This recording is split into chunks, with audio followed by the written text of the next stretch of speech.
Welcome to the session guys, my name is Shubham Suryavanshi.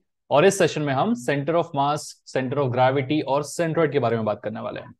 Video थोड़ी सी लंबी होने वाली है, so there is a possibility कि मैं इसे दो पार्ट में डिवाइड कर दूं। बट अभी फिलहाल के लिए आप इस पार्ट से शुरुआत करिए। तो देख लेते हैं कि इस पर्टिकुलर सेक्शन में या यूनिट में या चैप्टर में जो भी है आपका, इसमें पढ़ना क्या क्या है। तो सबसे पहले तो हमें सेंट्रोइड क्या होता है उसके बारे में थोड़ा सा समझना है। साथ ही साथ सेंट्रोइड किस तरीके से निकाल सकते हैं हम डिफरेंट डिफरेंट फिगर्स का, उस बारे में भी हम लोग बात करेंगे।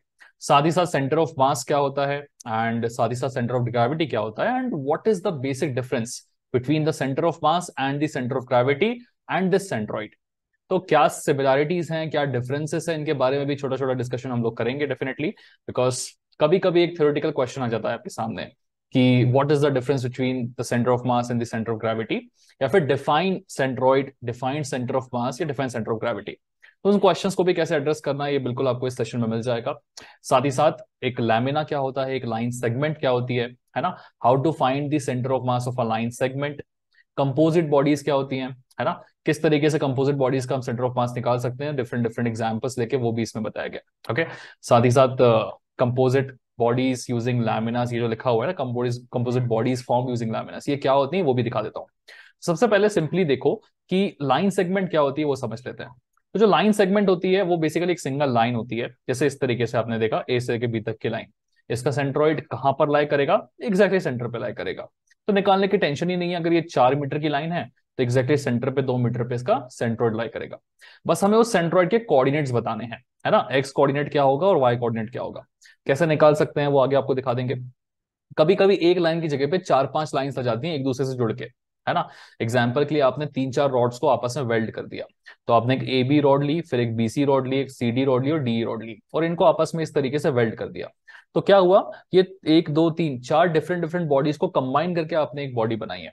सो डिफरेंट डिफरेंट बॉडीज को जब हम कंबाइन करके एक बॉडी बनाते हैं, उस बॉडी को हम क्या नाम देते हैं, कंपोजिट बॉडी। ठीक है, जो कंपोजिट बॉडीज की बात हो रहे हैं, these are nothing but the combination. हम एक दूसरे के साथ में इन बॉडीज को कंबाइन करते हैं और एक बड़ी सी डिफरेंट सी बॉडी बना लेते हैं। तो ये कंपोजिट बॉडी कहलाती है, और इस कंपोजिट बॉडी का सेंटर ऑफ मास निकालना कैसे है वो भी हम डिस्कस करेंगे यहाँ पे। लैमिना। लैमिना ये टर्म आपने बहुत बार सुना होगा। लैमिना क्या होता है, लैमिना देखो, अगर एक 2D बॉडी की हम बात करें तो सिंपली एक ऐसी 2D बॉडी जिसका थिकनेस जीरो हो। ऑब्वियसली अगर मैं 2D बॉडी बोल रहा हूं तो थिकनेस तो जीरो होनी ही चाहिए। या इसको अच्छे से एक्सप्लेन करना चाहूँ तो एक 3D बॉडी जिसका थिकनेस ऑलमोस्ट मैं जीरो कर दूं, तो क्या बन जाएगी, एक 2D बॉडी, इसको हम लैमिना बुलाएंगे। इसका बड़ा सिंपल सा एग्जांपल है, आप एक पेपर को देखिए, एक कार्डबोर्ड को देखिए और एक पेपर को देखिए। कार्डबोर्ड भी आपका एक 2D बॉडी की तरह होता है, लेकिन थोड़ा सा थिकनेस होता है। उस थिकनेस को एकदम जीरो कर दो तो एकदम प्लेन थिकनेस हो जाएगी पेपर की तरह। जैसे पेपर वाली थिकनेस होती है ना हमारी, उसको हम क्या बुलाते हैं, लैमिना बुलाते हैं। तो एकदम सिंपल भाषा में हम बोल सकते हैं lamina is basically a 2D cross section, that's it. Example, एक स्क्वायर स्क्वायर शेप प्लेट को, पतली सी स्क्वायर शेप प्लेट को हम क्या बुलाएंगे, लैमिना बुलाएंगे। कभी कभी वो क्या करता है, एक स्क्वायर शेप प्लेट के ऊपर एक ट्रायंगुलर शेप की प्लेट रख देता है। तो अगेन क्या हुआ, एक बॉडी को दूसरी बॉडी से उसने अटैच कर दिया, लेट्स से वेल्डिंग कर दी वहां पे। जैसे वो यहाँ पे वेल्डिंग कर रहा था, वैसे उसने यहाँ पे भी वेल्डिंग कर दिया आपस में। ठीक है, तो ये क्या बन गई, एक कंपोजिट बॉडी बन गई। तो इस टाइप की कंपोजिट लैमिनास, है ना, 2-3 लैमिनास को आपस में जोड़ के अगर उसने एक नई बॉडी बना ली, तो फिर उसका सेंट्रोइड कैसे निकालें हम, वो भी हम इस देखने वाले हैं। तो ओवरऑल आपके सिलेबस में 2-3 चीजें हैं कि ये लाइन सेगमेंट का सेंट्रोइड निकाल के दिखा दो। 4-5 लाइन सेगमेंट जोड़ दी तो फिर उसका सेंट्रोइड निकाल के दिखा दो। एक सिंगल लैमिना है तो उसका सेंट्रोइड निकाल के दिखा दो। 4-5 लैमिना को मैंने आपस में जोड़ दिया तो उसका सेंट्रोइड निकाल के दिखा दो। बस इतना ही है। इसमें डिफरेंट डिफरेंट वैरायटी के क्वेश्चन हैं, हर एक वैरायटी को हम इसमें कवर करेंगे। सो ये थोड़ा सा डिस्क्रिप्शन है। ओके, चलिए सबसे पहले हम ये सेंट्रोइड क्या होता है, सेंटर ऑफ मास क्या होता है, इसके बेसिक के बारे में थोड़ा सा डिस्कशन कर लेते हैं। ठीक है, सिंपल सिंपल एग्जांपल्स की हेल्प से हम इसे समझेंगे। जैसे यहां पे आ जाइए।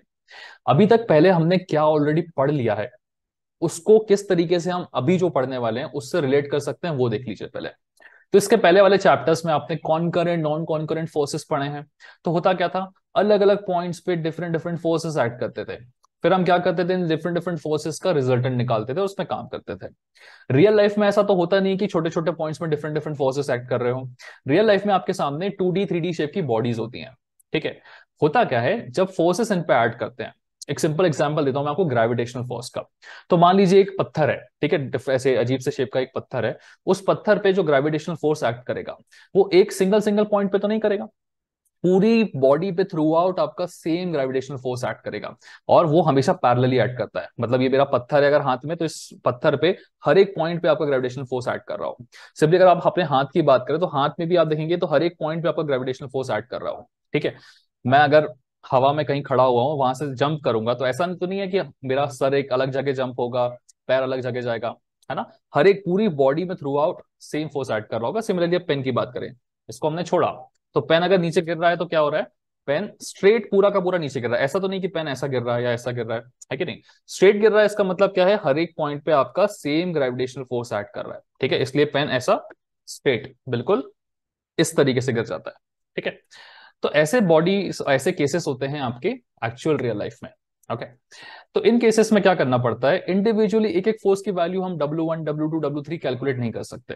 तो हम रैंडमली क्या एज्यूम करते हैं कि ये सारे फोर्सेस जो हैं वो एक सर्टेन पॉइंट पे कॉन्सेंट्रेट किए जा सकते हैं। ठीक है, और उस पॉइंट को हम क्या बुलाते हैं, centre of gravity. Simple example आप यहाँ पे देख के समझ सकते हैं।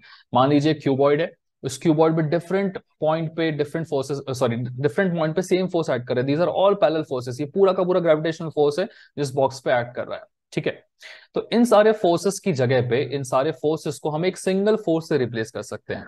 ठीक है, वो फोर्स क्या करेगा, इन सारे फोर्सेस का इक्विवेलेंट होगा, या आप बोल सकते हैं इन शॉर्ट रिजल्टेंट होगा। तो इतने डिफरेंट फोर्सेस की जगह पे हम एक सिंगल फोर्स लगाएंगे। ठीक है, बोलेंगे ये रहा मेरा single force acting which is called as W. और ये डब्ल्यू फोर्स हम कहां लगा सकते हैं बताइए। क्या मैं इस कोने में डब्ल्यू लगा सकता हूं? नहीं। क्या मैं इस कोने में लगा सकता हूं? नहीं, क्योंकि मुझे डब्ल्यू उस जगह पे लगाना है जहां पे वो एक प्रॉपर तरीके से बैलेंस हो सके। तो मैं एक सिंगल फोर्स इनका रिजल्टेंट लगाना चाहूं तो कहां लगाऊंगा, एकदम सेंटर वाले पॉइंट पे। ये जो पॉइंट जिसपे इन सारे फोर्सेस को रिप्लेस करके मैं एक डब्ल्यू लगा सकता हूं, उस पॉइंट को हम क्या बुलाते हैं, सेंटर ऑफ ग्रेविटी। डेफिनेशन देखिए, all the parallel forces can be reduced to a single force acting through a point. All these parallel gravitational forces can be replaced by a single force, W, acting at a certain point. And this point at which all these forces can be replaced by a single force, this point is called as the center of gravity. Center of mass और gravity में क्या difference है? Center of mass क्या होता है? Point where the whole mass of the body is assumed to be concentrated. अब इस पूरी बॉडी का मास एक सिंगल पॉइंट पे अगर मैं कॉन्सेंट्रेटेड एज्यूम करना चाहूं, तो लकीली वो भी इसी पॉइंट पे आएगा, एकदम ज्योमेट्रिकल सेंटर पे। तो बहुत सारे केसेस, इनफैक्ट 90% केसेस में आपका सेंटर ऑफ मास और सेंटर ऑफ ग्रेविटी सेम ही आ जाता है। या फिर इन शॉर्ट आप बोल सकते हो कि अगर आप ऐसे रीजन में हो या ऐसे प्लैनेट में हो जहां पे सारा centre of gravity uniformly distributed है। जैसे मैं अर्थ की बात करूं, आप अगर पंजाब में बैठे हो या फिर महाराष्ट्र में हो या राजस्थान में बैठे हो, आप कहीं पे भी बैठे हो, आपका पेन तो इसी तरीके से गिरने वाला है ना। हर जगह यूनिफॉर्म फोर्स ऑफ ग्रेविटी है। तो इन सारे केसेस की अगर हम बात करें तो सेंटर ऑफ मास और सेंटर ऑफ ग्रेविटी एक ही पोजीशन पे होगा। बिकॉज सेंटर ऑफ मास क्या होता है, इन सारे मासेस की, ये जो पूरा का पूरा डिस्ट्रीब्यूटेड मास है ना, इस पूरे के पूरे मास को मैं एक सेंटर पॉइंट पे कहां कॉन्सेंट्रेटेड एज्यूम कर सकता हूं, that is my centre of mass. और different forces, all these forces है ना, पैरेलल फोर्सेस जो डिस्ट्रीब्यूटेड है, इन डिफरेंट फोर्सेस को मैं किस एक सिंगल पॉइंट पे फोर्स लगा के रिप्लेस कर सकता हूं, that is called as my centre of gravity. तो डेफिनेशन दोनों की डेफिनेटली अलग अलग है ना, लेकिन बहुत सारे केसेस में आपको मास, सेंटर ऑफ मास और सेंटर ऑफ ग्रेविटी एक ही पॉइंट पर मिल जाता है। तो अब एक ये समझ लीजिए कि कौन से ऐसे पॉइंट्स हैं जहां पे आपको, या कौन से ऐसे केसेस हैं जहां पे आपको सेंटर ऑफ मास और सेंटर ऑफ ग्रेविटी अलग अलग पॉइंट पे मिल सकते हैं। वो भी एक छोटे से एग्जांपल्स में आपको दिखाता हूं, देखिएगा। सो यहाँ पे आपके पास ब्लॉक है ना, we are just trying to understand the difference between centre of mass and centre of gravity. So let's say this is my block, ये ब्लॉक है, इसका जो सेंटर ऑफ मास कहाँ होगा, ये पूरे के पूरे ब्लॉक को मैं एक सिंगल पॉइंट पे ऐसे एज्यूम कर सकता हूँ कि यहाँ पे कॉन्सेंट्रेटेड है एकदम सेंटर पे। This will be my centre of mass, COM लिख देते हैं इसको, है ना। यहाँ पे भी देखो उसी ब्लॉक को मैंने लिखा हुआ है, इसको भी मैं सेंटर ऑफ मास बोल दूंगा। कहाँ पे होगा, एकदम ज्योमेट्रिकल सेंटर पे होगा।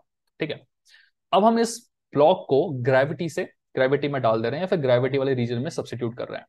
तो देखिए, अगर मैं अर्थ की बात करूं, जैसे मैंने कहा, आप पंजाब में बैठे हो, आप राजस्थान में बैठे हो, आप महाराष्ट्र में बैठे हो, हर जगह आपको सेम ही ग्रेविटी मिलेगी। ठीक है, तो यूनिफॉर्म ग्रेविटी है, आप कहीं पे भी देखिए। ओके, तो ये हमने देखा कि यूनिफॉर्म ग्रेविटी है। तो आप जब इस ब्लॉक को बैलेंस करने की कोशिश करेंगे तो क्या होगा, मुझे ये नीचे के नीचे एक पोर्शन लगाना है ना, इसको बैलेंस करने के लिए, या एक वेज लगाना है इसको बैलेंस करने के लिए। तो मैं सिंपली वेज को किस पॉइंट पे लगाऊंगा, एग्जैक्टली इस पर्टिकुलर पॉइंट पे लगाऊंगा जहां इसका सेंटर ऑफ मास लाई करता है। क्यों? क्योंकि मेरा सेंटर ऑफ मास और सेंटर ऑफ ग्रेविटी सेम रहेगा, बिकॉज ग्रेविटी मेरी यूनिफॉर्मली डिस्ट्रीब्यूटेड है। इसका मतलब ये सारे फोर्सेस जो इस पे लगेंगे उन सबको मैं एकदम सेंटर से बैलेंस कर सकता हूँ। लेकिन अगर मान लीजिए मैं एक ऐसे प्लेनेट पे हूं जहां पे किसी रीजन में है ना एक पैरेलल अर्थ है, जहां पे पंजाब में ग्रेविटी बहुत ज्यादा है और अपने दिल्ली में ग्रेविटी बहुत ज्यादा कम है, फिर महाराष्ट्र में ग्रेविटी बहुत ज्यादा है, एमपी में ग्रेविटी बहुत कम है। तो मैं किसी बॉर्डर पे खड़ा हूं और बॉर्डर के एक साइड में मेरा बॉक्स लाइक कर रहा है और दूसरे साइड में मतलब मेरा बॉक्स डिस्ट्रीब्यूटेड है, ये रहा मेरा सेंटर बॉर्डर। इस बॉर्डर के इस साइड में दूसरा स्टेट है, इस साइड में दूसरा स्टेट है। तो इस साइड वाले स्टेट में लग रही है ग्रेविटी बहुत ज्यादा और यहाँ पे बहुत कम लग रही है। तो सेंटर ऑफ मास की अगर मैं बात करूं वो तो यही रहेगा, ठीक है, क्योंकि सेंटर ऑफ मास क्या होता है कि ये जो पूरा का पूरा मास है ना, ये किस एक सेंटर पॉइंट पे यूनिफॉर्मली डिस्ट्रीब्यूटेड एज्यूम किया जा सकता है, ठीक है, या किस पॉइंट पे आप इसे पॉइंट मास कंसिडर कर सकते हो, it will be the geometrical centre only. But क्या इसी पॉइंट को हम सेंटर ऑफ ग्रेविटी मान पाएंगे? नहीं, क्योंकि अब अगर मैं इस पॉइंट पे बैलेंस करने की कोशिश करूंगा तो ये बॉक्स बैलेंस होगा क्या? नहीं हो पाएगा, क्योंकि यहाँ पे ग्रेविटी ज्यादा तेजी से एक्ट कर रही है, मतलब एक बॉक्स जो है ये टिल्ट हो जाएगा। तो मुझे अगर इस बॉक्स को बैलेंस करना है तो थोड़ा सा मुझे इसको लेफ्ट साइड में शिफ्ट करके कहीं तो भी बैलेंस करना पड़ेगा, ठीक है। आप इसको फील कर पा रहे होंगे, करेक्ट। मैं एकदम सेंटर पे इसको बैलेंस करता तो ये सेट गिर जाता, बट अब ये बैलेंस हो जाएगा क्योंकि यहाँ पे ज्यादा ग्रेविटी लग रही है, यहाँ कम ग्रेविटी लग रही है, ओवरऑल ग्रेविटेशनल फोर्स बैलेंस हो जाएगा। तो इस वाले केस में सेंटर ऑफ मास ये कभी नहीं चेंज होता, सेंटर ऑफ मास हमेशा सेंटर पे लाई करता है। सेंटर ऑफ ग्रेविटी चेंज हो जाता है। सेंटर ऑफ ग्रेविटी क्यों चेंज हो जाता है? अगर आपकी ग्रेविटी नॉन यूनिफॉर्मली डिस्ट्रीब्यूटेड है तो आपका सेंटर ऑफ ग्रेविटी चेंज हो जाता है। ओके, चलिए, अब मैंने पूरा चैप्टर थ्रू आउट पढ़ा, okay, and I have realised कि कहीं पे भी आपको डिफरेंट सेंटर ऑफ ग्रेविटी या फिर non uniform distributed centre of gravity फिलहाल देखने को नहीं मिली है, ठीक है। इस चैप्टर में जहां हम पढ़ने वाले हैं centre of mass and gravity, वहां तो नहीं मिली है, ठीक है। बाद में ट्रस्ट वस्ट जब पढ़ेंगे तब का देखेंगे। तो ये जो चीज मैं आपको बता रहा हूँ इसका एज सच कुछ प्रैक्टिकल यूसेज आपके यूनिवर्सिटी सिलेबस में नहीं है लकीली, ठीक है। अच्छी बात है, लेकिन ये जान लेना जरूरी होता है, बिकॉज क्या होता है ना, थ्रू आउट द चैप्टर हमें दिमाग में लगा रहता है कि भाई डिफरेंस क्या है, डिफरेंस क्या है, डिफरेंस क्या है। तो डिफरेंस है, कब डिफरेंस है? जब नॉन यूनिफॉर्म ग्रेविटी होगी। हमारे पास केसेस आने वाले हैं कि नॉन यूनिफॉर्म ग्रेविटी के? नहीं आने वाले। तो हमारे लिए हमेशा सेंटर ऑफ मास और centre of gravity same he point पे लाइन करने वाला है थ्रू आउट आवर सिलेबस जो हम पढ़ने वाले हैं, ठीक है। तो बेसिक डिफरेंस हमें समझ में आ गया। आप ये सेम एग्जांपल को यूज करके दिखा सकते हैं, अपने यूनिवर्सिटी एग्जाम में लिख सकते हो इसी सेम चीज को, नंबर मिल जाएंगे बिल्कुल आपको। ओके, चलिए, सेंटर ऑफ मास समझ में आ गया कि पूरी बॉडी का सेंटर कहां पर हम एज्यूम कर सकते हैं उसके मास का, ठीक है। आपको मैं ज्यादा वर्ड्स में नहीं लिख पाऊंगा, आप सिंपली ऐसे लिख दीजिए कि point where the whole mass of the body is assume to be concentrated, ठीक है। सिमिलरली ग्रेविटी के लिए क्या? ग्रेविटी के लिए ऑल द फोर्सेस जो ग्रेविटेशन फोर्सेस एक्ट कर रहे हैं, उन सारे फोर्सेस को मैं रिप्लेस करके किसी एक फोर्स से रिप्लेस करना चाहता हूं। मैं उस फोर्स को कहां लगाऊंगा? एक सर्टेन पॉइंट पे लगाऊंगा। मैं जिस पॉइंट पे उस फोर्स को लगा सकता हूं इन सारे फोर्सेस को रिप्लेस करने के लिए, वो पॉइंट मेरा क्या कहलाता है? Centre of gravity. सिंपल भाषा में ये है, आप उसे इंग्लिश में लिखना चाहे तो लिख सकते हो, ठीक है, as you want you can write it, ठीक है। चलिए, सो बेसिक डिफरेंस हम समझ चुके हैं सेंटर ऑफ मास और सेंटर ऑफ ग्रेविटी में, उनकी डेफिनेशंस भी देख चुके हैं, है ना। अब बच रहा है कौन सा? सेंट्रॉइड। सेंट्रॉइड को देख लो। बेसिक डेफिनेशन है क्या कि it is the geometrical centre of the 2D body. ये जो 2D बॉडी है ना, लेमिना, लेमिना जिसके बारे में हम पढ़ रहे थे, जिसका क्रॉस सेक्शन तो होता है बट थिकनेस क्या होती है? एकदम मिनिमम। उसका जो ज्योमेट्रिकल सेंटर है वो क्या कहलाता है? आपका सेंट्रॉइड ऑफ द बॉडी। बड़ा सिंपल सा लॉजिक है, ठीक है। लेमिना क्या होती है? Body with negligible thickness. ये सब आप इसके नोट्स बना सकते हैं। Point where whole area of body is assume to be concentrated, ठीक है। देखो, सेंटर ऑफ मास की डेफिनेशन हम क्या देख रहे थे? Point where whole mass of the body is assume to be concentrated. Similarly centroid की डेफिनेशन हम क्या बोल देंगे? Point where the whole area of the body is assume to be concentrated, ठीक है। अब इन शॉर्ट अगर हम किसी भी सिमेट्रिकल फिगर की बात करें तो आप देखो, आपका centre of mass, centre of gravity, centroid, ये सब के सब सिंगल एक ही पॉइंट पे होते हैं, ठीक है। ऐसा कोई भारी डिफरेंस नहीं है इनमें, अपने अपने क्रॉस सेक्शन के हिसाब से डिफरेंस आता है। जब मैं 2D ऑब्जेक्ट की बात करूंगा जिसका कोई थिकनेस नहीं होता, तो मैं कौन सा टर्म यूज करूंगा? सेंट्रॉइड यूज करूंगा, ठीक है। थ्रू आउट दिस बुक आपको, थ्रू आउट दिस चैप्टर आपको सेंट्रॉइड ही यूज करना है वहां पे।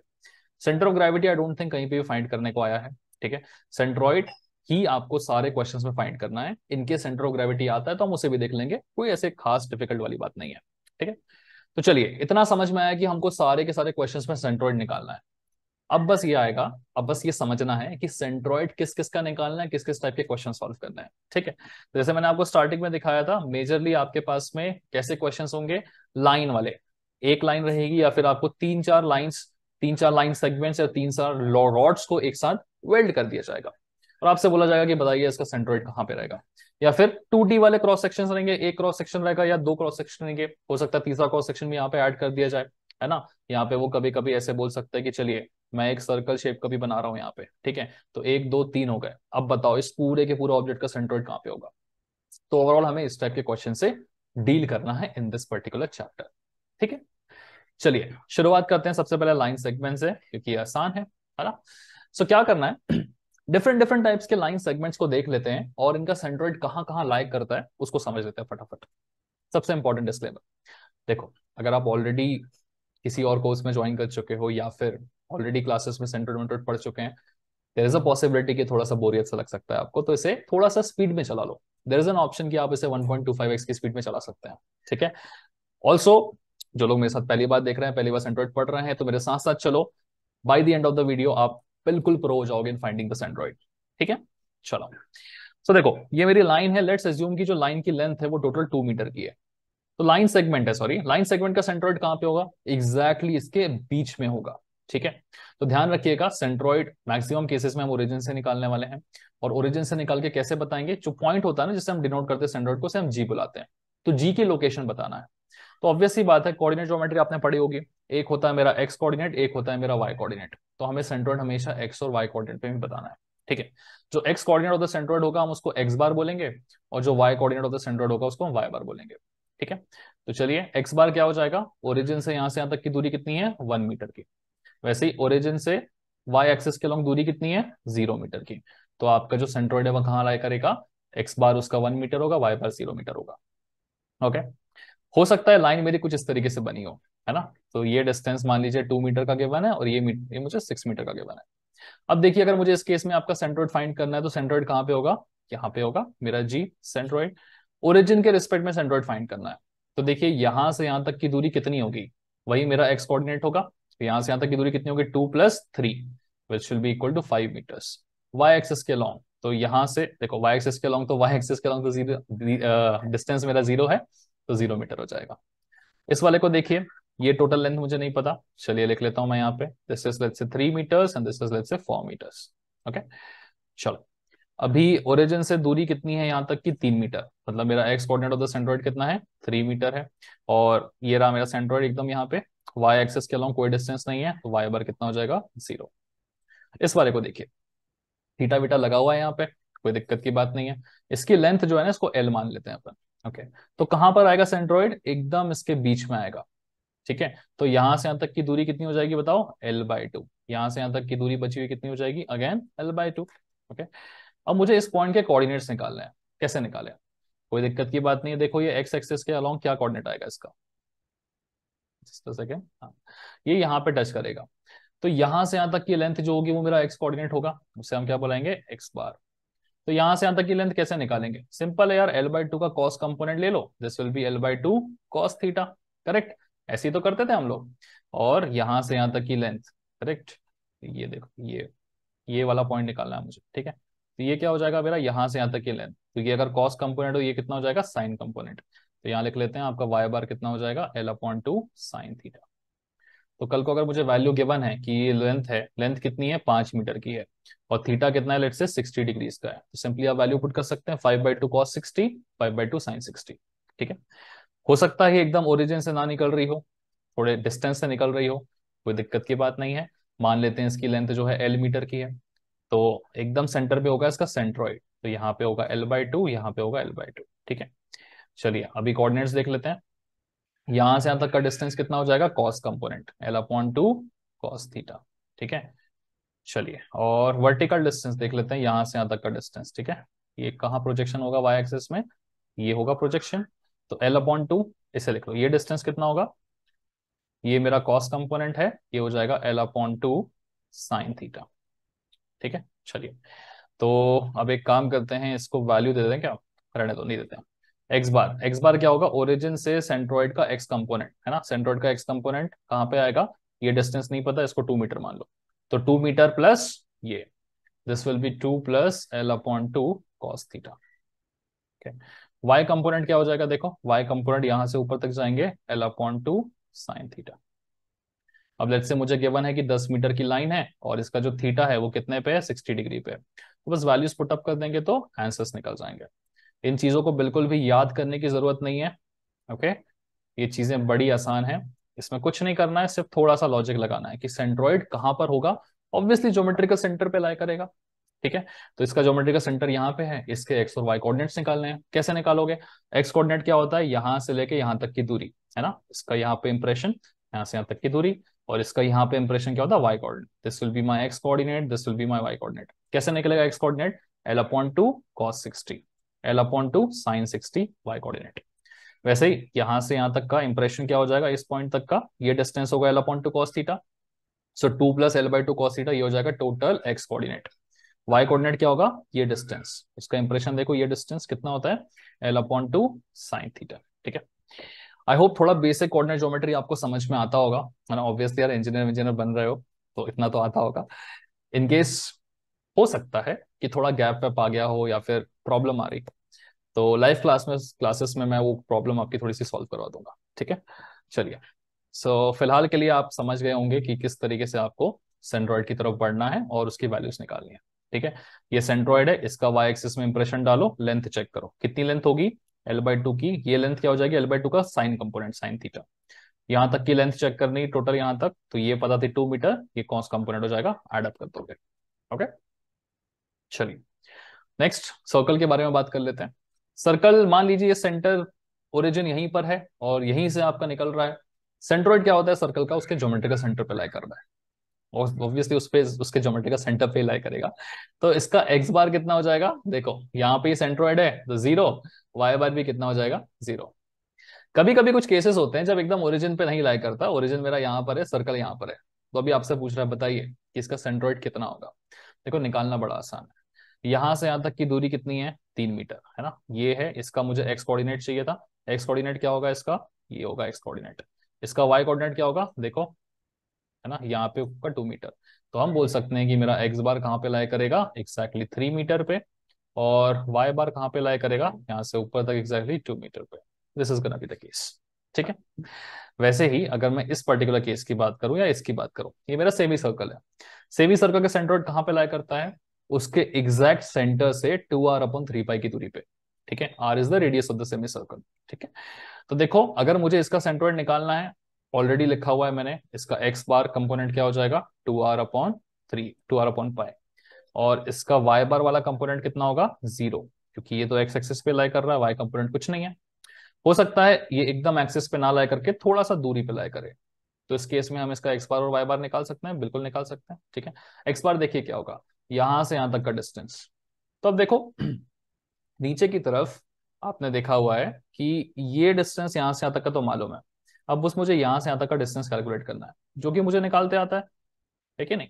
कितना आता है डिस्टेंस? देखिए हमने देखा था एकदम सेंटर से कितनी दूरी पे लाई करता है सेंट्रोइड? 2r/पाई पे लाई करता है। ठीक है, तो चलो एक्स कोऑर्डिनेट क्या हो जाएगा? यहां से लेके टोटल यहां तक का डिस्टेंस, तो ये हो जाएगा 3 मीटर का डिस्टेंस, प्लस यहां से यहां तक का कितना? 2r/पाई। This will be my x coordinate. Y coordinate क्या होगा? यहां से लेके ऊपर तक का डिस्टेंस, है ना, ये कहां कट कर रहा है वाई एक्सिस को? इधर। तो वाई कोऑर्डिनेट कितना हो जाएगा? 3 मीटर का। तो once the radius of this figure is known, आप उसकी वैल्यू पुट करके एक्स बार और वाई बार की वैल्यू बता सकते हैं। ओके, सो कोई डिफिकल्ट काम नहीं है, आपको कुछ फॉर्मूला है जो याद कर रहे हैं, जैसे सर्कल का एकदम सेंटर पे होता है, यहाँ पे भी सेंटर पे वैल्यू कैलकुलेट की जा सकती है। सेमी सर्कल रहा तो उसका सेंटर से 2r/पाई वाले डिस्टेंस पे होता है। ओके, अब हो सकता है कभी डायरेक्टली एक्सिस से दे दे, हो सकता है कभी एक्सिस से थोड़ा दूर दे दे, वैल्यूज तो आप दोनों ही केसेस में आराम से निकाल पाओगे। ओके, चलिए आगे बढ़ते हैं और एग्जांपल्स देखते हैं। क्वार्टर सर्कल, क्वार्टर सर्कल का सेंट्रोइड कहां पे होता है? जो सेंटर ऑफ द सर्कल है ना, उस सेंटर ऑफ द सर्कल से 2r/पाई राइट में और 2r/पाई ऊपर की तरफ। ठीक है, ओरिजिन भी यही है, सेंटर ऑफ द सर्कल भी यही है। सिंपली आप बोल पाओगे एक्स बार की वैल्यू कितनी हो जाएगी? 2r/पाई पे। ओके, और वाई बार की वैल्यू भी कितनी हो जाएगी आपकी? अगेन 2r/पाई पे हो जाएगी, कोई दिक्कत नहीं है। ठीक है, हो सकता है ओरिजिन कभी कभी थोड़ा दूर हो, तो आप उस हिसाब से डिस्टेंस कैलकुलेट करके बता सकते हैं। ओके, क्वार्टर सर्कल के अलावा area of an arc of a circle, sorry centroid of an arc of a circle. कभी कभी सिर्फ एक आर्क गिवन हो सकती है आपको, इस आर्क का सेंट्रोइड आपसे पूछ सकता है कहां पे होगा। तो जो सेंटर ऑफ द सर्कल है वहां से कितनी दूरी पे होता है सेंट्रोइड? इतनी दूरी पे। ये दूरी कितनी होती है? r sin alpha upon alpha. मतलब अगर मुझे इस अल्फा की वैल्यू ऑलरेडी गिवन है, लेट्स से 20 डिग्रीज, तो उसको यहाँ पुट कर सकते हैं। रेडियस अगर गिवन है मुझ पे 5 मीटर का, तो आप सिंपली निकाल सकते हैं कि सेंट्रॉइड सेंटर से कितने की दूरी पे होगा, R sine alpha upon alpha की दूरी पे होगा।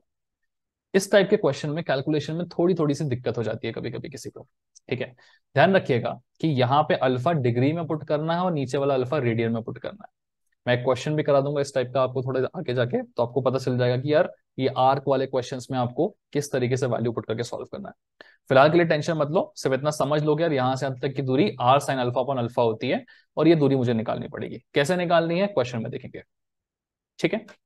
चलिए, सो डिफरेंट डिफरेंट फिगर्स हमने देख लिए हैं कि स्ट्रेट लाइन पे या फिर लीनियर फिगर्स की जब हम बात करते हैं, है ना। देखो, दो टाइप के क्वेश्चंस आपके पास आ सकते हैं एग्जाम में।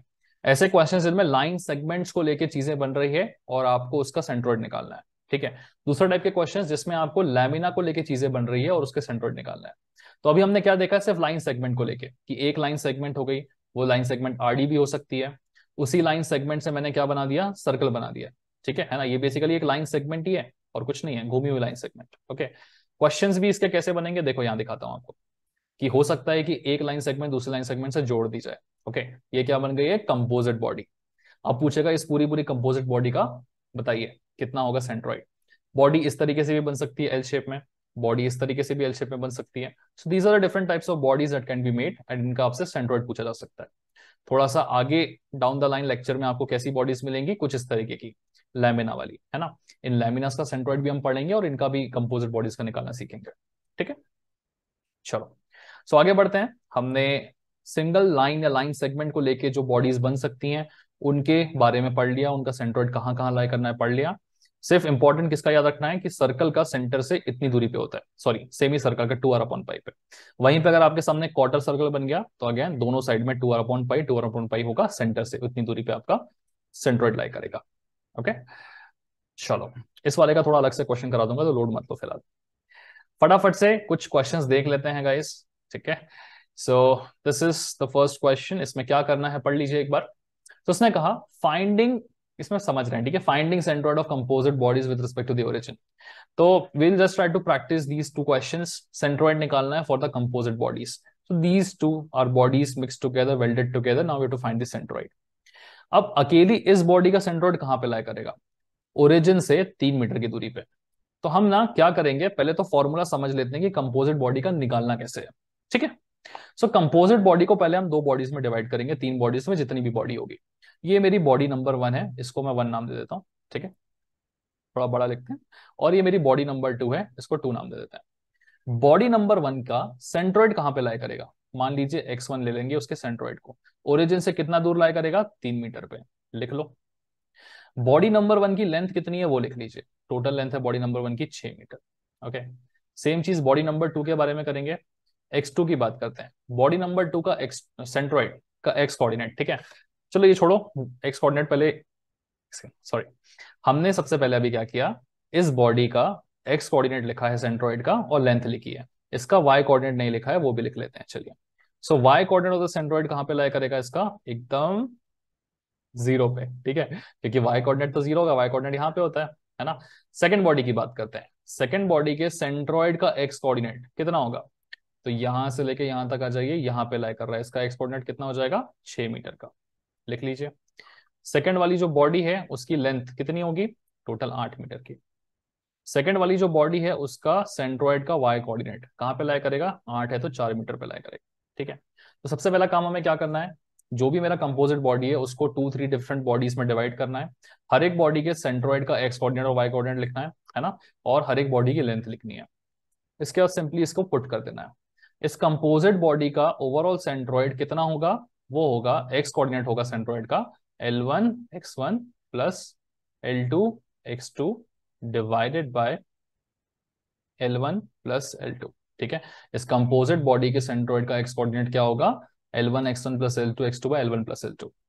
सिमिलरली इस कंपोजिट बॉडी के सेंट्रोइड का y कोऑर्डिनेट क्या होगा, it will be given by L1 y1 plus L2 y2 divided by L1 plus L2।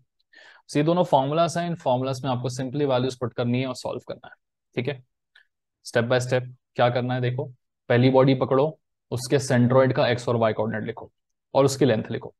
दूसरी बॉडी पकड़ो, उसके सेंट्रोइड का एक्स और वाई कोऑर्डिनेट लिखो और उसकी लेंथ लिखो, फिर इस फॉर्मूला में वैल्यू पुट कर दो और आंसर आ जाएगा। ठीक है, चलिए इस क्वेश्चन को सॉल्व करते हैं। एक्स बार की वैल्यू निकाल लेते हैं, क्या होगा, L1 into x1, 6 3 18, plus L2 into x2, 6 8 48, divided by L1 plus L2। So 8 plus 6 कितना हो जाएगा, 14, इज इक्वल टू कितना होगा। सेकंड कैलसी स्टार्ट कर लेते हैं, फर्स्ट क्वेश्चन है, धीरे धीरे सॉल्व करेंगे।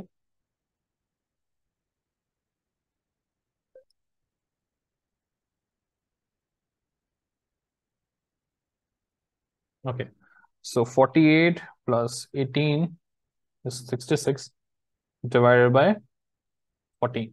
So the answer is coming out to be 4.71 meters. ये होगा x coordinate of the centroid.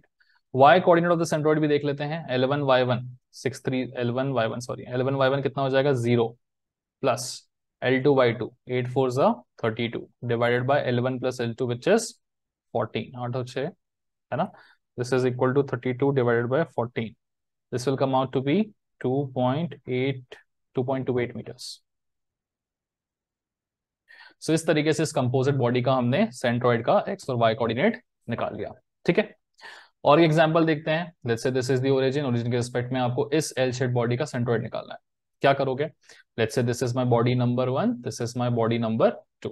Okay, body number 1 के सेंट्रॉइड का एक्स कोऑर्डिनेट कहां पर आएगा, यहां से 0 ओरिजिन पे लाई करेगा एक्स कोऑर्डिनेट।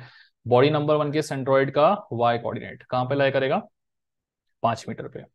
बॉडी नंबर 1 की लेंथ कितनी हो जाएगी, टोटल 10 मीटर गिवन है मुझे। बॉडी नंबर 2 के सेंट्रॉइड का एक्स कोऑर्डिनेट कितना होगा, 4 पे। बॉडी नंबर 2 का सेंट्रॉइड का वाई कोऑर्डिनेट 0। बॉडी नंबर 2 की लेंथ टोटल 8 मीटर्स। जैसे ही हमने वैल्यूज लिख ली, हम सिंपली फॉर्मूला यूज करेंगे, x bar is equal to L1 x1 plus L2 x2 divided by L1 plus L2। y coordinate of the centroid will be L1 y1 plus L2 y2 divided by L1 plus L2। चलिए values put up कर लेते हैं, L1 x1 0 plus L2 x2 4 8 32 divided by L1 plus L2 18। This is gonna be equal to how much, L1 y1 कितना होगा, 5 10 50 plus L2 y2 0 divided by L1 plus L2 is 18। सो देखो इस तरीके से जब आप डेटा को लिख लेते हो ना, तो इसको लिख के मल्टीप्लाई करने में थोड़ा आसानी जाती है ना। इसलिए हमेशा क्वेश्चन में डेटा को आप इस तरीके से मेंशन करिए, एग्जामिनर को चेक करने में भी आसानी जाती है, वो आसानी से समझ पाता है, मार्क्स भी फटाफट दे देता है। Okay, 50/18 2.77 metres. ओके, सो आपने यहाँ पे दो डिफरेंट टाइप की बॉडी देखी और देखा कि यार जब बॉडीज तो आपस में कंबाइन होती है, कंपोजिट बॉडी बन जाती है, तो उनका सेंट्रोइड किस तरीके से निकाला जाता है। Just to differentiate the two questions, एक लाइन खींच देता हूँ यहाँ। ओके, चलिए आगे बढ़ते हैं। इस क्वेश्चन को देख लीजिए, यहाँ पे मैंने दो बॉडीज को एक दूसरे से कनेक्ट किया हुआ है। क्वेश्चन की लैंग्वेज किस तरीके से आएगी ऊपर लिखी हुई है, एक बार पढ़ लीजिए। देखो, 2 rods are welded together at a certain angle, तो मैंने 2 rods को वेल्ड करा हुआ है।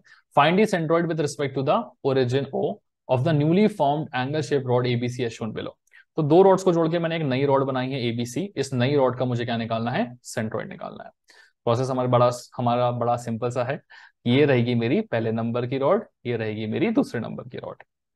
पहले नंबर की रॉड का मुझे लिखना है एक्स कोऑर्डिनेट, कितना होगा सेंट्रोइड का, इसका सेंट्रोइड कहाँ लाया करेगा, 5 मीटर पे। पहले नंबर की रॉड का वाई कोऑर्डिनेट कितना हो जाएगा सेंट्रोइड का, 0 मीटर्स। ठीक है, पहले नंबर की रॉड का लेंथ कितना होगा, 10 मीटर। बढ़िया।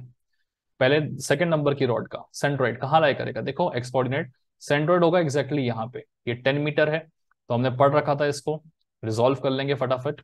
यहां से लेके यहां तक की लेंथ कितनी हो जाएगी बताओ, ये अगर 10 है आधा, ये आधा 10 है, ये 60 है, so this will B 10 cos 60 degrees. ठीक है, और वहीं पे यहां से यहां तक की लेंथ हम निकालेंगे, तो ये हो जाएगी 10 sin 60।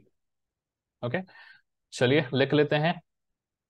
इस सेकंड वाली रॉड का सेंट्रोइड का एक्स कोऑर्डिनेट कितना होगा, यहां से यहां तक की दूरी कितनी है, 10 मीटर्स प्लस ये है 10 cos 60।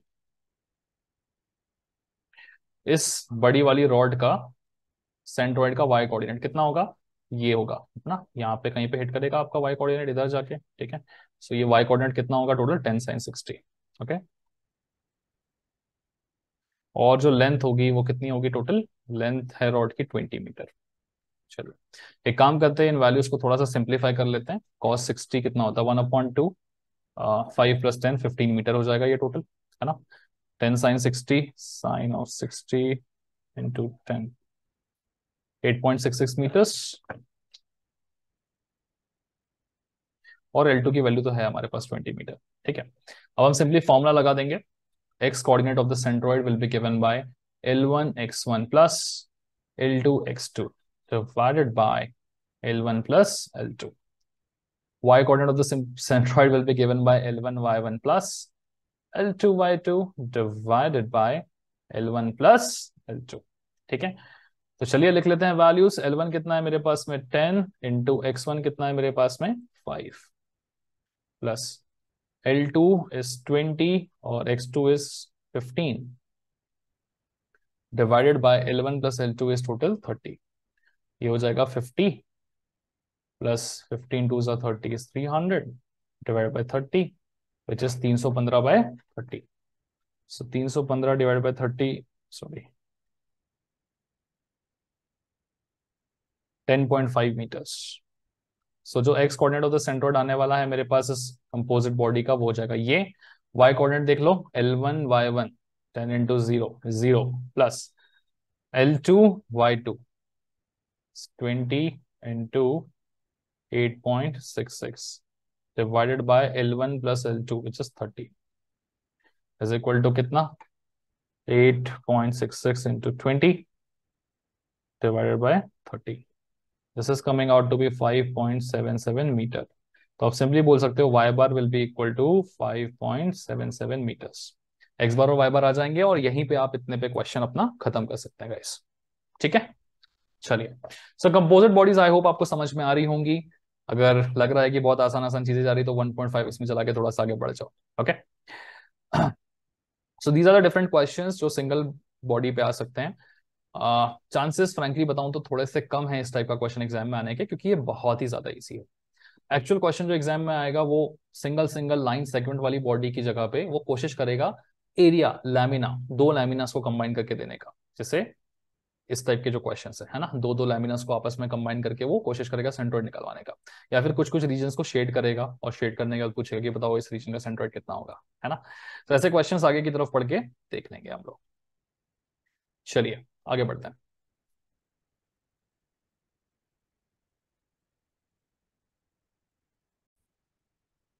एक बार इस टाइप के क्वेश्चन को भी देख लीजिए, है ना। सो कभी कभी आर्क आपके सामने आ जाएगी और आर्क का सेंट्रोइड कैसे निकालना है वो हमें देखना था, ठीक है। तो फॉर्मूला देख लेते हैं फटाक से पीछे चल के।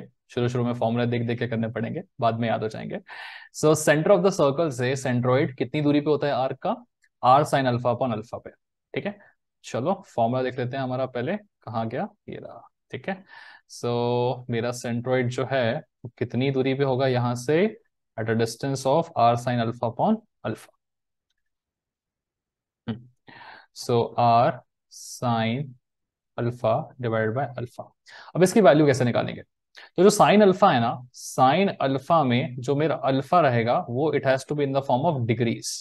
ओके, जैसे आप साइन 60 निकालते हैं वैसे ही आप साइन 60 पुट करके निकालेंगे। जैसे अल्फा, साइन अल्फा निकालना है यहाँ पे, अल्फा मेरा 60 है तो साइन 60 की वैल्यू कितनी होती है, एज पर द कैलकुलेटर आप नॉर्मली निकाल सकते हैं, इट इज 0.866, ठीक है। ये आप यहाँ लिख देंगे। नेक्स्ट आर की वैल्यू ऑब्वियसली आपको पता है, रेडियस कितना गिवन है मुझे 20 मीटर का, तो इसमें भी कोई दिक्कत नहीं है। प्रॉब्लम आती है इस अल्फा पे, ये जो नीचे वाला अल्फा है ना, ये नीचे वाला जो अल्फा है वो किस फॉर्म में होना चाहिए आपका, it has to be in the form of radian guys, ठीक है। अब देखो रेडियन के फॉर्म में कन्वर्ट करना शायद आप में से कुछ लोगों को पता होगा, जिनको नहीं पता है देखो बड़ा आसान होता है, ठीक है। मेरा जो 360 डिग्री का एंगल होता है ना इन टर्म्स ऑफ डिग्रीज, उसे हम रेडियंस के फॉर्म में लिखते हैं 2 पाई के बराबर। पाई की वैल्यू आप यहाँ पे पुट कर सकते हैं, आंसर सेम आएगा आपको, ठीक है। सो 360 डिग्रीज होता है पूरा पूरा 2 पाई के बराबर।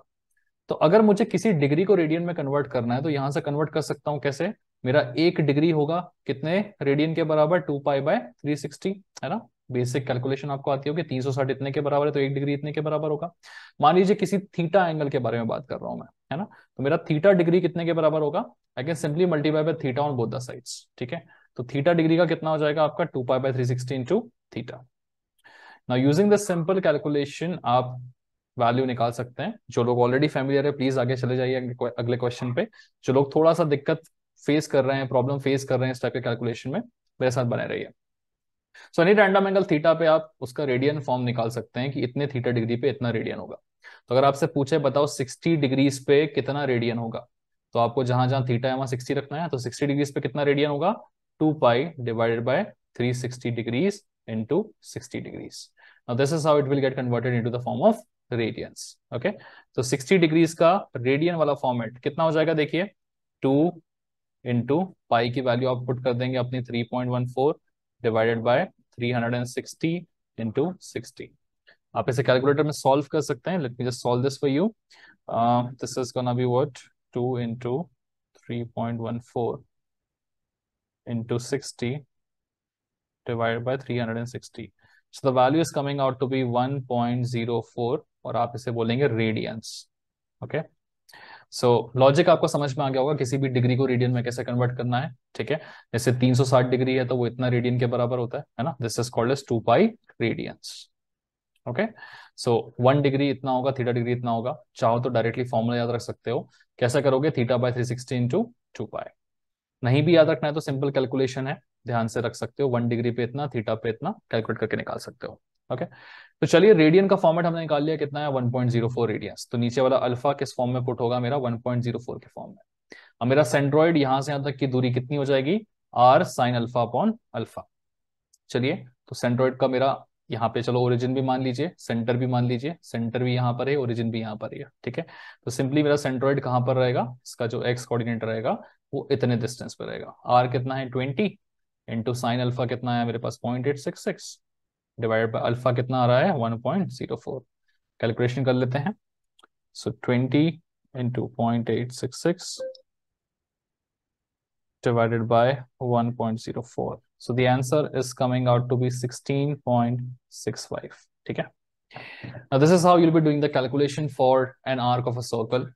इसके आने के चांसेस थोड़े से हैं क्योंकि क्वेश्चन थोड़ा सा डिफिकल्ट यहाँ बन जाता है, because some sort of calculation आपको करनी पड़ती है और ये फॉर्मूला भी आपको अलग से याद रखना पड़ता है, ठीक है। आई होप आपको समझ में आ चुका हो। क्या करना है, सिंपली कन्वर्जन करना है आपको रेडियन के फॉर्म में, बस उसके अलावा कोई कैच नहीं है। ओके, इतना सिंपल क्वेश्चन नहीं आएगा, थोड़ा सा कॉम्प्लिकेटेड आएगा कुछ इस तरीके से, ठीक है, कि आपके पास 1 2 3 थ्री डिफरेंट बॉडीज को अटैच करके कंपोजिट बॉडी बनाई हुई है, आपको इसका सेंट्रोइड निकालना है, ठीक है। तो चलिए इस क्वेश्चन को भी सॉल्व करके देख लेते हैं कैसे सॉल्व करना है। यहाँ देखो, determine the centroidal coordinates with respect to origin of the composite body consisting of A B B C and arc C D, ठीक है। सो लेट्स से ये है मेरा ए बी आर्क, ये है मेरा बी सी और ये है मेरा सी डी। तो ए बी और बी सी मेरे स्ट्रेट लाइंस है, सी डी मेरा आर्क है। अब इन तीनों का मिला के जो कंपोजिट बॉडी है उसका क्या निकालना है, सेंट्रोइड।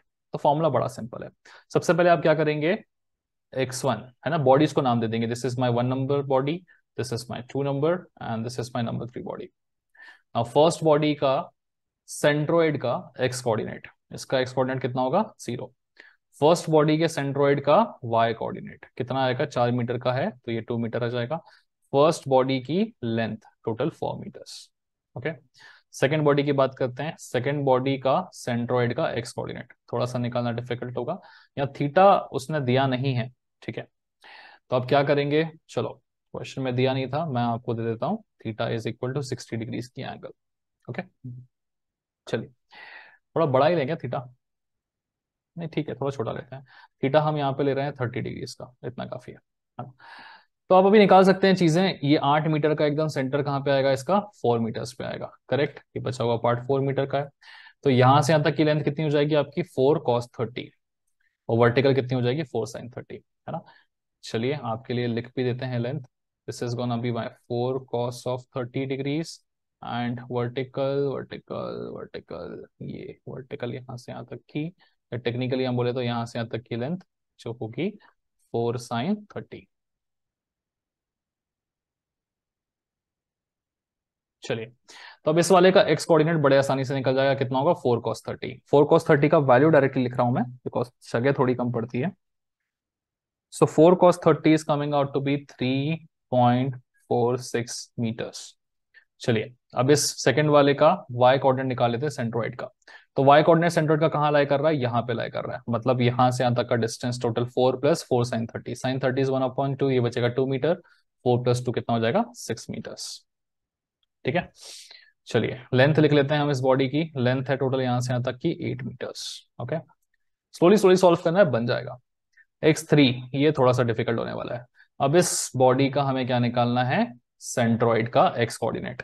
तो देखिए इसका जो सेंट्रोइड है वो कहां पर आएगा, ये जो सेंटर ऑफ द सर्कल है ना, ये इस आर्क का क्या है, centre point. C is the centre point of the arc. तो इस सेंटर पॉइंट से कितनी दूरी पे होता है, चलो फॉर्मूला देख लो। सेंटर पॉइंट से कितनी दूरी पे होता है सेंट्रोइड, r sin α/α पे होता है। ठीक है, तो हम लिख लेते हैं इसका सेंट्रोइड कहां पे आएगा, यहां से एक सर्टेन दूरी पे आएगा। ठीक है, चलिए इस पर्टिकुलर पॉइंट पर रहेगा इसका सेंट्रोइड, और ये जो दूरी रहेगी यहां से यहाँ तक की कितनी रहेगी, r sin of alpha divided by alpha. तो r चाहिए मुझे, सबसे पहले यहां निकालते हैं। r is the radius of the circle, कितनी गिवन है मुझे, 6 मीटर। कोई दिक्कत की बात नहीं यहाँ पे। साइन अल्फा की वैल्यू चाहिए मुझे।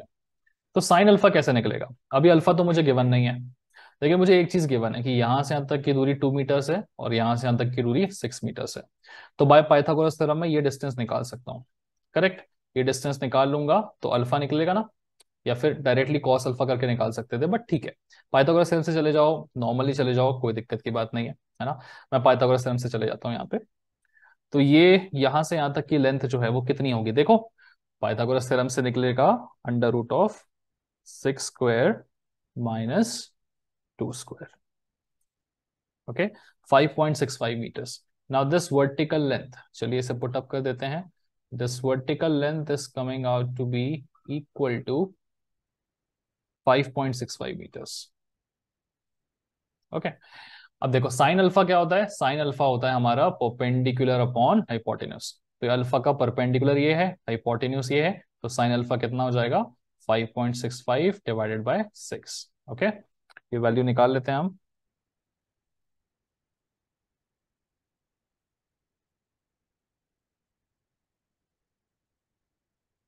0.941 मीटर्स। ओके, आर आ चुका है, साइन अल्फा आ चुका है, अब बस मुझे अल्फा की वैल्यू चाहिए in the form of radians. ठीक है, तो अल्फा रेडियन के फॉर्म में निकालना है, कैसे निकालेंगे, ट्रिक हमें पता है।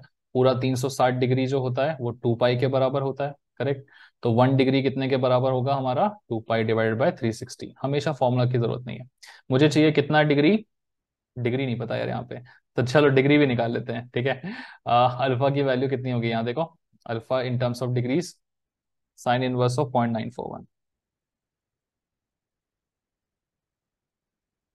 70.22।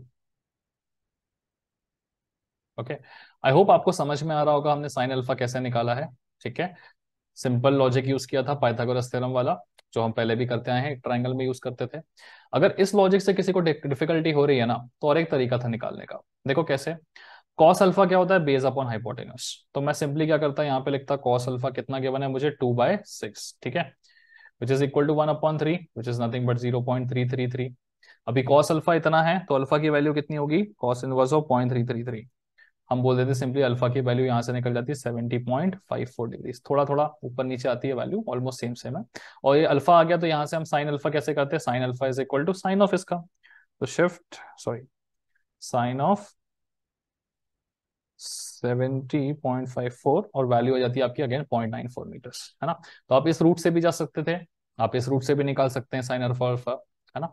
सिंपल चीज है गाइस, आगे बढ़ते हैं। तो देखिए हमारा अल्फा रेडियन के फॉर्मेट में निकालना बाकी रह गया था। तो अल्फा निकालना है, 360 डिग्रीज मेरा 2 पाई रेडियन होता है, तो 1 डिग्री इतना हो जाएगा। 70.22 डिग्रीज कितना होगा, तो we just have to multiply this by 70.22। So 2 पाई/360 इंटू 70.22, है ना। दोनों साइड हमने 70.22 से मल्टीप्लाई कर दिया। इसकी वैल्यू कितनी आएगी देखिए, पाई को हम 3.14 पुट कर देंगे, सो 2 into 3.14 this into 70.22 this divided by 360। So the value in terms of radians is coming out to be 1.22. So मेरा alpha in terms of radians is this much. Alpha की वैल्यू आ चुकी है। चलिए एक काम करते हैं, हम सेंट्रोइड कितना डिस्टेंस पे वो भी निकाल लेते हैं। So it is simply given by r sin alpha divided by alpha, है ना, विच इज r कितना है मेरे पास 6 मीटर्स, साइन अल्फा की वैल्यू है 0.941, ठीक है, divided by alpha in terms of radians is coming out to be 1.22, ठीक है। तो देखिए this is gonna be 6 into 0.941 divided by 1.22. Now the value is coming out to be 4.62 meters, ठीक है। इसका मतलब क्या है कि यहां से यहां तक की दूरी जो है ना सेंट्रोइड की, वो टोटल कितनी है 4.62 मीटर सेंटर से। अब बस x3 कैसे निकालेंगे, x3 होगा मेरा यहां से लेके यहां तक का डिस्टेंस टोटल, है ना, x coordinate of this third वाले का सेंट्रोइड, करेक्ट। इस वाले का सेंट्रोइड यहां लाई करेगा, उसका x कोऑर्डिनेट क्या होगा मेरा, यहां से यहां तक का डिस्टेंस टोटल। तो ये दूरी तो मुझे ऑलरेडी गिवन नहीं है, कोई दिक्कत नहीं, क्वेश्चन में थोड़ा सा गड़बड़ है। चलिए just to make it simple मैं ये दूरी दे देता हूं आपको।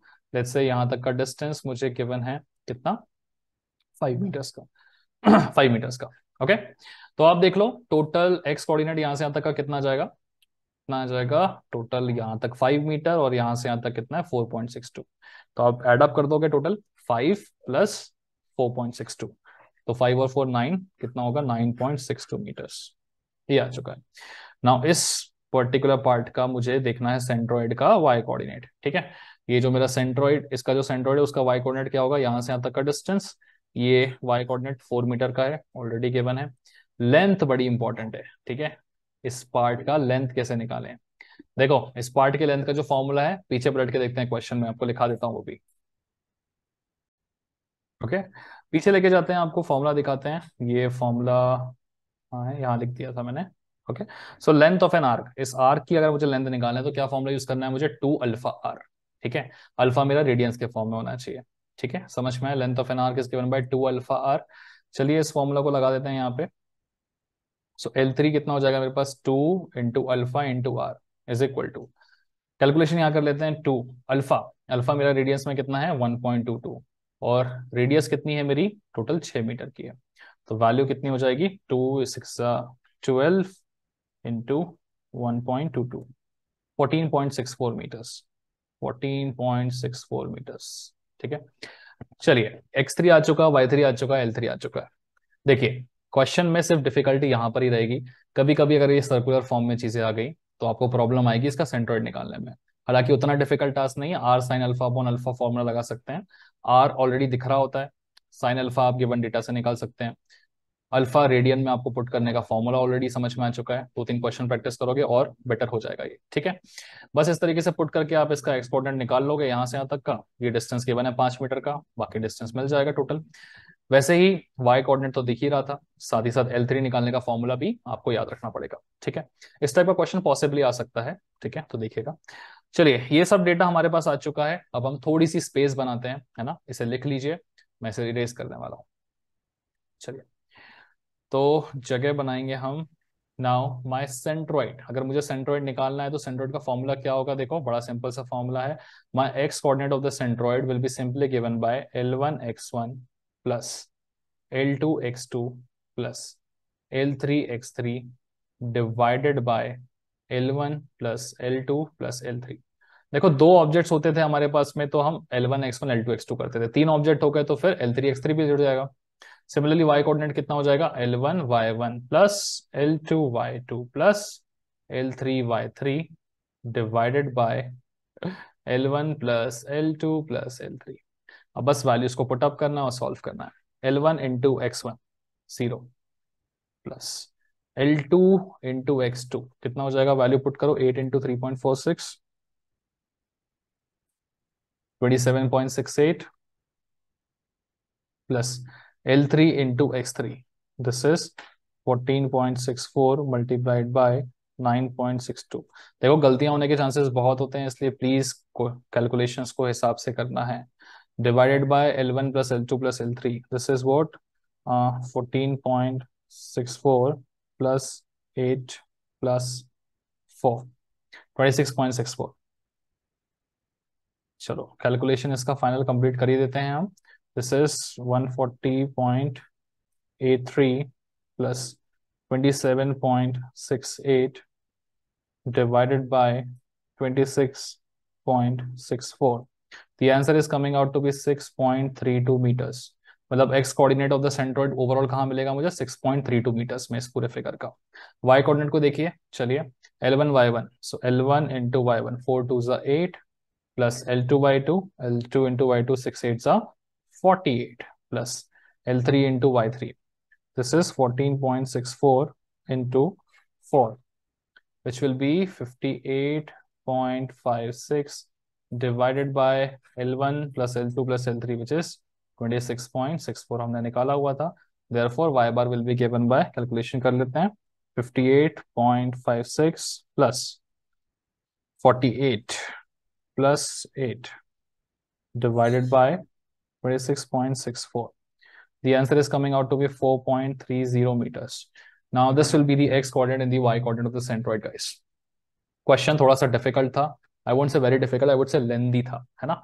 याद क्या क्या रखना है, इसकी लेंथ कैसे निकालें, आर्क की 2 अल्फा आर, अल्फा कैसे निकालें वो थोड़ा समझना था यहाँ पे, ठीक है। और सेंट्रोइड का जो फॉर्मूला है वो पुट अप करके वैल्यू कैसे निकाले, जैसे हमने यहाँ निकाला था, ठीक है। थोड़ा सा प्रैक्टिस करने के लिए इसी क्वेश्चन में 60 की जगह पे आप 73 डिग्री रख के एक नया क्वेश्चन प्रैक्टिस कर सकते हैं, 80 डिग्री रख के लिख सकते हो, आर की जगह पे 20 की जगह 30 मीटर लिख लो, एक नया क्वेश्चन बन जाएगा, R is equal to 40 metre लिख लो, नया क्वेश्चन मिल जाएगा। तो एक बार 20 मीटर 60 डिग्री रख लिया, फिर 30 मीटर 70 डिग्री रख लिया, 40 मीटर 80 डिग्री रख लिया, तो इसे 3 डिफरेंट क्वेश्चन हो गए। वैल्यूज पुट कर करके 2-3 बार प्रैक्टिस कर लो तो ये फॉर्मूला आपका अच्छे से स्ट्रॉन्ग हो जाएगा, ठीक है। समझ पा रहे हो ना क्या करना है। यहाँ पे एक क्वेश्चन लिखा था मैंने 20 मीटर 60 डिग्री के साथ, आप सेम एक क्वेश्चन बनाओ जिसमें आप लिखो 70 डिग्री और रेडियस ले लो 30 मीटर, थर्ड क्वेश्चन बनाओ जिसमें रेडियस ले लो 40 मीटर और डिग्री रख दो 80 डिग्री, ऐसे करेक्ट कर करके और भी डिफरेंट क्वेश्चंस बना सकते हो। आपकी 80 के साथ 20 मीटर कर लिया, 80 के साथ 30 मीटर कर लिया, कैन मेक मल्टीपल क्वेश्चंस, ठीक है। प्रैक्टिस कर लेना वहां पे, और पीडीएफ में भी एक्स्ट्रा क्वेश्चंस मिल जाएंगे। चलिए, आई होप ये क्वेश्चन आपको समझ में आया होगा। इस टाइप के और क्वेश्चंस मैं आपको प्रैक्टिस करा दूंगा, फिलहाल के लिए इतना ध्यान से रिवाइज कर लो। ओवरलोडिंग मत करना, ओवरलोडिंग हो रही होगी तो बंद कर दो, रैप अप कर लो, थोड़ा सा घूम के आओ, दोबारा से इस क्वेश्चन को देखो, स्टेप बाय स्टेप देखो कि करना क्या क्या था मुझे। मेन फाइट यहाँ पे इस वाले में ही है, बस इसका सेंट्रोइड निकालने में और लेंथ निकालने में, बाकी फॉर्मूला पुट करके आंसर तो आ जाता है, ठीक है। चलिए